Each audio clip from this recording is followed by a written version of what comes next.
Jimmy. A disappointing day with the bat, particularly today. What do you put the struggles down to today? I think they were fairly bowling-friendly conditions prior to and just after lunch, and added to that, I think England really exploited the conditions really well. They were consistent. They got the ball to swing. They didn't give us many freebies, and maybe a little bit of inexperience on our part as well. So I think a combination of those issues.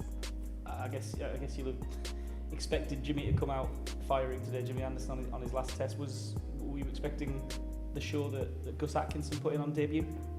Well, I think the England attack, I think they have all of their bowling attack are world-class bowlers. We haven't seen Gus bowl, but he's done pretty well in county cricket this season so far.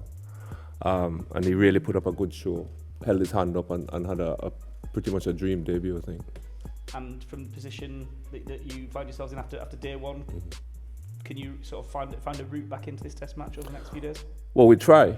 It's going to be difficult, but this is what test cricket is all about. You know, you have a bad day, you're going to have to think about it, roll your sleeves up and come back on day two and try and work your way back into the test match. So we have 7 wickets to get first of all, and then hopefully, bat for 2 days plus, see where we are at the end of it.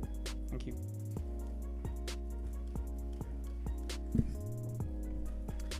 Hey Jimmy, this is Behram Kazi from Pro Sports. So there's been a lot of hue and cry over the non-selection of Kevin Sinclair, and Kudakesh Moti was preferred because he is a frontline, slow left arm, orthodox spinner. What would you have to say about that selection call? Because a lot of people are saying that the batting depth could have been enhanced had Sinclair been in the lineup. Yeah, you can't take away the impact that he had in his debut test in Australia. However, we felt that on this surface, our best attack would have been the 4 seamers who played and our number 1 spinner, who's Kudakesh. It's good to know that we have someone with the talent and ability of Kevin, and his time might come. But for now, we thought that this was our strongest team for this surface. And just on the debutant opener, Mikhail Louis, he looked mad impressive at the start and he scored that 6 as well. Do you think that he's someone that could represent West Indies in the long run? We're keeping our fingers crossed. It's not easy finding quality openers at international level. He's a young man who's done very well in the regionals that finished in April this year. He deserves to be here, and we're keeping our fingers crossed that we have found a long-term opening partner for the captain and somebody who will serve West Indies for a long time. Thank you. Okay.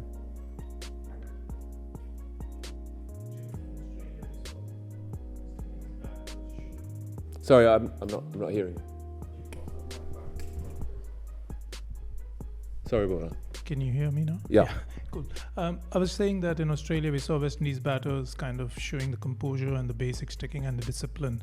Do you agree that at some point some of those batters missed out on that today, of converting good starts?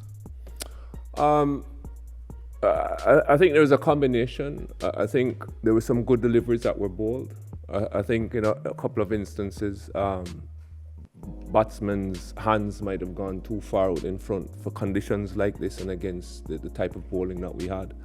But I would qualify that by saying that for young men who've never toured England, and certainly with the exception, I think, of the captain and Jason Hole, have never batted in conditions like this. I think it's a real searching examination, but I'll keep saying that for a young team and a young batting lineup, I'd rather they learn these lessons early in their careers and they can reflect, hopefully find short-term answers, but I think it'll make them better players going forward. There's nothing to me like an England tour in English conditions to find out, first of all, where you are as a batter, but also to help you to improve as well.